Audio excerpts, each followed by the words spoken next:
말씀 읽어보겠습니다. 25절 말씀 다시 한번 읽어볼까요? 시작. 시몬 베드로가 서서 불을 쬐더니 사람들이 묻되 너도 그 제자 중 하나가 아니냐? 베드로가 부인하여 이르되 나는 아니라 하니. 자, 시몬 베드로는 예수님을 멀찌감치 따라갔다가 죽도 밥도 아닌 신세가 되었습니다. 16장 17절에 먼저 한번 부인했었죠. 18장 16절 17절 우리 같은 장의 17절 한번 읽어볼까요? 시작. 문 지키는 여종이 베드로에게 말하되 너도 이 사람의 제자 중 하나가 아니냐 하니 그가 말하되 나는 아니라 하고, 이게 첫 번째 부인했던 거죠. 이렇게 첫 번째 부인했다가 오늘 두 번째 25절 말씀에 이제 두 번째 부인을 하게 된 것입니다. 차라리 부인할 바에는 따라가지 않았으면 좋았을 것을, 괜히 따라가서 예수님을 부인하는 자가 되었습니다. 26절 말씀 읽어볼까요? 시작. 대제사장의 종 하나는 베드로에게 길을 잘린 사람의 친척이라 이르되 내가 그 사람과 함께 동산에 있는 것을 내가 보지 아니하였느냐. 지금 한 사람 귀가 잘렸었잖아요. 예수님께서 귀를 붙여주시고 했을 때 그 친척 되는 사람이 그 현장까지 갔던 사람이에요. 내가 그 현장서 당신 보지 않았느냐 라고 또 세 번째 질문하니까 여기서도 또 부인을 합니다. 27절 말씀 읽어볼까요? 시작. 이에 베드로가 또 부인하니 곧 닭이 울더라. 이렇게 세 번을 부인했을 때 닭이 울었다는 것이죠. 여러분, 부인한다는 것은 뭐죠? 진실이에요, 거짓이에요? 부인한다는 것은 거짓이잖아요. 거짓. 자기는 제자잖아요, 사실. 당신 제자냐고 물었을 때 나는 아니라고 그러면 거짓말 시키는 거잖아요. 그 사람이요. 그래서 이 순간순간 우리는 거짓말을 할 때가 많습니다. 예수 안 믿는 척 할 때가 많고요. 여러분, 그래서 제가 그전에도 얘기했지만은 공무원들이 예수 믿는 것을 거의 다 숨긴다 그래요. 공무원 그냥 군 신의회가 있어요. 신의회가. 근데 거기 참석들 안 해요. 왜? 맨날 저녁 때마다 술 마시러 다니니까. 그러니까는 교회 다니는 걸 뻔히 아는데 집사님들끼리 서로 알잖아요. 교회 다니는 거. 근데 맨날 술자석에 가 있으니까 자기 예수 믿는다 소리를 못 하는 거예요. 일반인들한테. 그냥 예수 안 믿는 척 하는 거야. 여러분, 예수 믿는 사람이 안 믿는 척 하는 것도 그것도 문제죠. 잘 못 믿는 사람이 믿는 척 하는 것도 문제지만, 그래서 우리는 정말 예수 믿는 사람으로서 어디 가든지 떳떳한 사람이 될 수 있어야 된다는 사실이에요. 그래야지 부끄럽지 않잖아요. 차라리 내가 부인할 것 같으면 차라리 그 자리를 가지 않았으면 거짓말을 할 수 있는 기회가 없어졌잖아요. 근데 왜 가가지고 지금 다른 제자는 따라가지 않았어요. 아예 뭐 그 따라가지 않은 것이 뭐 잘했다는 게 아니라 따라가지 못했지만은 베드로만큼은 누구보다 예수님을 사랑한다 하면서 따라갔단 말이에요. 근데 부인했단 말이에요. 세 번씩이나. 여러분, 예수님을 따라간다는 것은요, 사실은 무슨 각오를 해야 따라가는 건지 아시죠? 죽을 각오해야 따라가는 거예요. 그게 십자가를 따라가는 것이거든요. 우리 신앙은요, 죽을 각오를 하고 따라가는 것입니다. 그리고 육이 죽고 영이 살기 위해서 가는 거예요. 그러니까 쉬운 게 아닙니다. 근데 그래서 오늘날에 정말 공산당이 내려온다면 여러분, 같이 예수 믿는 사람끼리도 배반하고 다 분달이죠. 우리나라가 6.25 전쟁 일어나기 전에 여수, 순천, 반란 사건 이런 것들이 먼저 일어났던 거잖아요. 전쟁 전에. 근데 거기에서 누가 서로가 고발했냐면 동네 사람들이 서로 고발했단 말이에요. 동네 사람들끼리 서로 고발했어요. 제주 4.3 사건도 그러죠. 제주 4.3 사건도 원래 공산당이 폭동을 일으키는데 거기에 과잉 진압을 해서 애꿎은 양민들이 많이 학살당했어요. 같이 누군지를 모르니까 그냥 막 무차별했어요. 근데 원인 제공은 뭐냐면 공산당이 폭동이 일어났던 거예요. 근데 그걸 지금 민주화라고 지금 역사를 왜곡하고 있잖아요. 제가 그 4.3 기념관 가서 다 읽어봤어요. 정말 가슴이 먹먹해져요. 정말 불쌍한 사람들이 많이 죽긴 죽었어요. 그런데 그렇게 원인을 제공한 것이 4.3 폭동이었단 말이에요. 그래서 우리가 진실을 알아야 되는 거예요. 그렇다고 정부가 잘했다는 게 아니에요. 이렇게 양민들을 너무 많이 죽인 바람에 그게 과잉 진압 때문에 지금 그런 일이 일어났단 말이에요. 그래서 그런 일이 발생하지 않도록 우리가 늘 깨어서 기도해야 된다는 거예요. 만약에 지금도 마찬가지예요. 다시 제2의 6.25가 일어난다 그러면 그 안에 서로 간에 내전이 일어나게 하고 폭동이 일어나게 하죠. 폭동이 일어나게 됩니다. 그럴 때는 서로가 이제 막 뭐 예를 들어서 이제 전쟁 나서 공산화가 되면 네가 다른 사람들 예수 믿는 사람들 신고하고 그랬다면 당신과 당신 가족은 살려줄 것이다. 그러면은 여러분 어떻게 하겠어요? 내 가족이 살기 위해서 같은 교회 집사를, 번사를, 장로를, 목사를 고발할 수가 있어요. 그리고 당신이 고발했던 것은 절대 비밀로 붙여주겠다. 그러면요 배반할 사람 많아요. 내가 살고자 배반할 사람 많습니다. 이게 현실입니다. 그렇기 때문에 우리는 자신이 없어요. 내가 진실하게 애치다가 죽겠다라는 자신. 베드로가 처음에는 그런 자신이 있었죠. 다 주를 부인할지언정 나는 배반하지 않겠습니다라고 자신감을 가졌지만 막상 그런 앞에 오니까 두려워서 부인했단 말이야. 그것도 3번씩이나 부인했어. 그러니까 베드로 같은 사람도 부인할 정도면 우리 같은 사람도 우리가 자신 있어요? 우리도 자신 없어요. 장담해도 자신 없어요. 그렇기 때문에 그런 상황이 오지 않도록 기도해야 된다는 사실이에요. 그런 상황이 오지 않도록 그래야 되는 거예요. 참으로 정말 오늘날 예수 믿는 것이 사실 점점 갈수록 쉽지 않습니다. 예수 믿으면 불이익을 당해요. 우리나라도 마찬가지입니다. 여러분 공무원 시험 같은 게 주로 무슨 요일날 있죠? 주일날 있잖아요. 그게 다 의도적으로 된 거예요. 의도적으로 다. 교도소 소장님하고 대화를 하던 중에 그렇습니다. 원래 이승만 대통령께서 대통령 되면서 기독교 정신 가지고 건국을 했잖아요.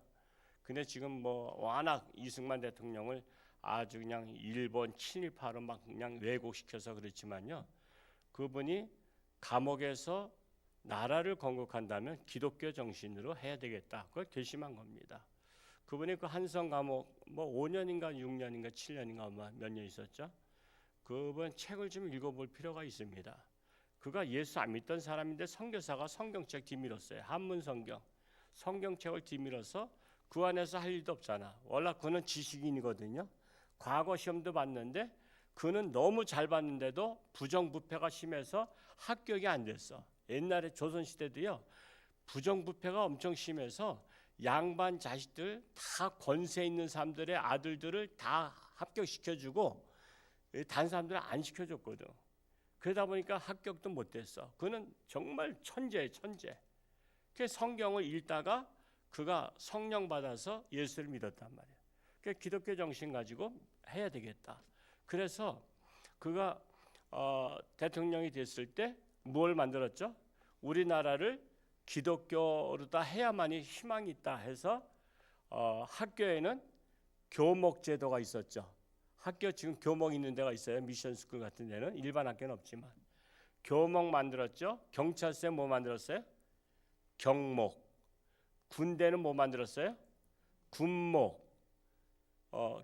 교도소도 교목. 그 만들고 또 형무소는 형목이라 그러죠. 병원에는 누굴 만들었어요? 원목. 그래서 또 회사에는 누굴 만들었어요? 사목. 이런 제도를 헌법에 만드는 거예요. 헌법으로. 이거를 없앤 사람이 김영삼 장로님이셔. 김영삼 대통령이야. 다른 종교와 형평성에 맞게 해서 다 잘라버렸어. 그때 군목을 엄청 못 뽑게 했어요. 왜? 기독교가 제일 많잖아요. 근데 자꾸만 다른 종교에서 막 뒤집은 거야. 형평성에 안 맞다고. 그러면 이러면 되잖아. 당신 예를 들어서 기독교의 군목이 1000명이야. 불교가 500명이야. 형평성이 안 맞다고 자꾸만 그러면 군목을 자를 수는 없고 당신들 불교 불승을 많이 만들어라 그러면 되잖아. 그 형평성이 안 맞다 그러니까 그 불교가 500명이니까 그러면 군목 500명 잘라. 그래서 형평성을 맞춘 거예요. 세상에 이런 사람이 장로였다고. 그러니까 그 사람 때 성수대교 붕괴 뭐 충주호에 불난 거, 삼풍백화점 뭐 붕괴, 대구의 무슨 지하철 사건 계속 징계가 임했잖아요. 게다가 마지막 대통령 끝날 때 IMF 왔잖아요. 그렇게 징계받는 거예요. 하나님의 장로라도요, 하나님의 종이라도 하나님의 뜻에 맞지 않으면 징계받는 거예요. 그래서 군목이 다 죽었어요. 그 군대 복음을 전하지 못하겠어요. 그때 또 한 사건이 뭐죠? 청와대 뒤에 뭐가 있다 그랬어요? 부처님이 있는데 그걸 치웠다 안 치웠다 한참 떠든 거 아시죠? 와보라 그랬어요. 기자들 와봐라. 안 치웠다. 잘 모시고 있으니까 걱정하지 마라 그랬어요. 대통령이 그런 거야. 부처님 상을 청와대 뒤에다 있는데 그 이제 불교 이제 그 자리가 옛날에 유적지는 유적지였어요. 그런데 안 치웠으니까 와 봐라. 잘 모시고 있으니까. 그러니까 참으로 우리 하나님 믿는 사람도 지도자가 됐을 때 정신 차리고 잘 해야 돼요. 그런 말이 없었어요. 그래서 그 교도소 소장님이 원래는 헌법에 신앙의 자유 그리고 그렇게 하게 돼 있대요. 그렇게 어디나 지금도 헌법에 어느 곳에나 이게 군목이나 형목이나 가서 기도해주고 예배를 드리도록 그래서 그들을 교화시키도록 법이 아직 안 바뀌었는데 그거를 하나님 믿지 않는 대통령들이 다 그냥 자기 직권으로다가 하지 못하게 한 거예요. 그래서 제가 그걸 알아서 그러면은 우리 총회 교정 선교부가 있거든요. 이 교도소를 선교하는 선교부 총회에 있는데 내가 거기에다 말해서 그걸 헌법소원을 내도록 하겠다고 그랬어요. 헌법소원을. 그래서 그걸 다시 살려라. 헌법에 있는 것을 헌법소원 내면요 헌법대로 해야 되는 거 아시죠? 그래서 우리가 기독교인들도 알아야 되거든요. 그래서 헌법소원을 낼 수 있다는 거예요. 그 교도소에서 내면 안 되는데 자기들은 공무원이기 때문에 할 수가 없대요. 그래서 다른 시민단체나 다른 데서 해야 되기 때문에 그래서 제가 이번 총회에 가서 교정선교부를 만나서 헌법소원을 내서 다시 형무소마다 목사들이 들어가서 예배를 드리도록 그게 헌법에 돼 있는 것인데 그걸 이승만 대통령이 만들어 놓은 것인데 그걸 다 불교 신자인 이런 대통령들이 나올 때 없애버린 거야. 근데 없앴지만 헌법을 없앤 건 아니야. 왜냐하면 헌법은 이게 함부로 없애는 게 아니거든요. 그렇기 때문에 헌법에는 그게 아직 살아있는데 그거를 사문화시켜 버렸다는 거예요. 그래서 그런 것들을 다시 살려야 되는 것을 제가 이번에 그 형무소 소장님을 만나서 알게 됐어요. 그분도 장로님이신데 그냥 교도소를 우리나라 전국 다 돌아다녀서 했더라고. 그냥 뭐 다 하고 나서 은퇴했는데 나이가 있으니까 정년 은퇴를 했지만 이 여주 소망 교도소에 자원해서 간 거야. 그래서 가서 근무를 하고 있는데 사명 가지고 그들을 변화시키려고. 그래서 그것도 알았어요. 여러분 교도소에 가 있는 사람들 1인당 1년 예산이 얼마가 들어가는지 거기서 알고 충격받았어요. 죄수 한 사람당 1년 예산이 2,500만 원이야. 한 사람당. 1년 예산이 2,500만 원씩 딱딱 숫자로 계산해서 나온대요. 여러분 우리나라 죄수들 나라에서 먹여 살리고 있는 거예요. 지금 1인당 2,500만 원. 여러분 그거 말을 생각해 보면 교도소에 안 가고 열심히 일한 사람들 한 달에 200만 원 버는 거 쉽지 않죠. 열심히 일해서 200만 원 버는 사람이나 교도소에서 모든 거 밥 타 먹고 다 옷 주고 생필품 주고 거기서 재워주고 먹여주고 하는 사람들은 200만 원씩 매달 들어가서 혜택을 누리고 있는 거야. 인권이 있기 때문에 인권. 죄수들을 잘 인권을 보호해 줘야 되기 때문에 그래서 외국 사람들이 한국에서 잡혀서 교도소 가면 안 갈라는데 왜? 호텔급이니까. 우리나라는 호텔급이잖아요.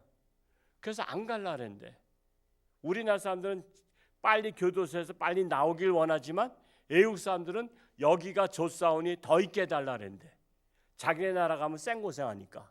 그래서 아주 그냥 우리나라가 최첨단 시설로 다 했기 때문에 들어가는 모든 무슨 비용을 다 뽑는 거예요. 뭐 전기세, 뭐 물세, 사람 인건비, 먹는 거, 옷 같은 거, 생필품 다 이런 거 따질 때 1인당 1년에 2,500만 원씩 들어가기 때문에 지금 그래서 죄수들을 많이 풀어주는 거야. 돈이 많이 들어가니까. 그래서 웬만하면 다 집행유예 시키는 이유가 예산이 그게 넘치거든. 죄수가 하도 많아서. 그러니까 그걸 줄이는 거야. 너무 기가 막힌 거야. 제가 생각할 때는요. 어디 무슨 공장을 지어가지고 거기에서 일해가지고 월급으로다가 자기 먹고 사는 것들 다 떼우게 했으면 좋겠어. 내 생각은 그래. 이게 그 사람들한테는 미운 오리 새끼처럼 보일지 모르지만 그렇게 하는 가만히 있어서 그냥 2,500만 원씩 1년에 잡아먹고 있는 거야.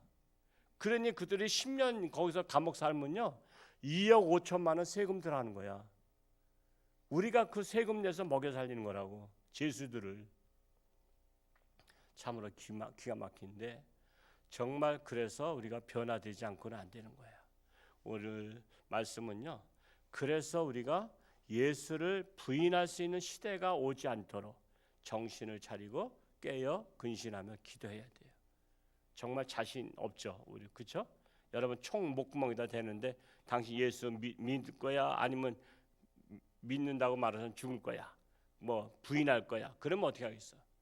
여러분 총대 코로나가 왔어도 안 오는 판인데 이번에 코로나 때 알았잖아요. 코로나만 걸린다고 해도 죽을까봐 안 왔잖아요. 그래서 100만 명이 100만 명이 사라졌잖아요. 100명 교회 10,000개가 없어진 게 100만 명이요. 100명 교회 10,000개가 없어진 거야. 우리 강원도에 안에 시골 교회들은요. 50명만 돼도 큰 교회라래. 교인이 없어. 노인분들만 계시고 10분, 20분 정도야 다. 30분. 50명 있으면 시골에 큰 교회가 있네. 그 정도야. 근데 100명 교회 한국에 10,000개가 사라진 거예요. 10,000개가. 코로나 때. 그러니 만약에 전쟁 나서 공산당이 오면 10,000개가 사라져요? 50,000개 다 사라지지. 그래서 우리가 나라에서 기도하고 정신 차려야 되고 그래서 공산당을 인정하면 안 되는 거예요. 지금 금년도에 올 여름에 저 전라도 어디에서 공산당 수련회를 개최했어. 벌써 제1회 공산당 수련회 해서 현수막 걸고 개최했어. 그거 지금 조사 중에 있어요. 여러분 사상의 자유가 있다고 해서 나라를 해치는 자유까지 있는 건 아니야. 그래서 우리가 그런 것들은 반대해야 되는 거예요. 사상의 자유 있다. 우리가 표현의 자유 있다고 해서 함부로 다 막 옷 벗고 다니는 거 아니야. 여러분 우리들은 옷 벗고 다니면요. 우리는 무슨 죄가 되죠? 우리는 그걸 갖다 무슨 죄라 그래? 우리가 밖에서 이렇게 옷 벗고 다니면 그건 죄에 걸려요. 근데 동성애는 안 걸린다는 거. 그들은 동성애자이기 때문에. 그래서 퀘어 축제할 때 그들은 옷 벗고 해도 그들은 음란물죄로도 안 걸려. 근데 우리가 하면 걸려. 우린 동성애자가 아니니까. 그냥 동성애자를 보호하는 법을 만드는 거야. 그러니까 세상이 뒤집어진 거야. 이 세상이 미친 세상 된 거야. 그러니까 목사가 말을 안 할 수가 없는 거예요. 우리가 목사가 하나님의 말씀에 위배되기 때문에. 그래서 우리가 정신 차리고 정말 우리나라가 더 이상 변질된 나라가 되지 않도록 우리가 새롭게 변화되는 나라가 되도록 우리 이 새벽을 깨우는 분들이 힘써서 기도할 수 있기를 축복합니다. 내일 거룩한 주일 하나님 앞에. 지난주는 가장 많이 빠지셨어요. 또 추석이 가까워오고 있지만은 그래도 주일날만큼은 나오도록, 그리고 또 내게 속한 구역원들이 주일날 빠지는 것도 있을 수가 있어. 뭐 주일날 꼭 뭐 다 100% 와야 되는 건 아니야. 다 사정이 있지만 주일날 빠질 정도 되면 그럼 수요일날에도 나오도록 해야 돼. 그 수요일날도 못 나오면 새벽에도 나오도록. 그렇지 않으면요 마음이 하나님을 떠나요. 금방 떠나. 이상하게 2주 3주만 빠지면 떠나. 제가 어떤 권사님한테도 고백받은 거야.